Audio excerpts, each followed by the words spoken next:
Hey everyone, in today's video I'm going to show you how to fix send letter missing on iOS 18. So I will walk you through how to fix it. So first make sure you have updated to iOS 18. To check you have to go to settings, then you have to tap on the general, then tap on software update. And if an update is available, install it.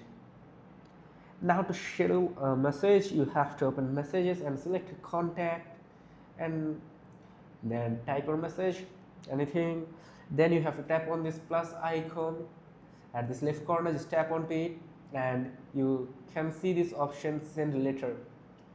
That's it, and make sure you are connected to a Wi-Fi or cellular data because send letter option needs Wi-Fi or cellular data.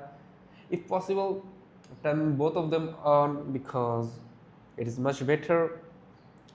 And if it is still facing the problem, restart network connection by swiping down the control center, then tap on to aeroplane mode and wait for a few seconds and turn it on again. This refreshes your system network, and try connecting with a different contact because if it's not working out for one person, try sending a message to another and iPhone users and check it.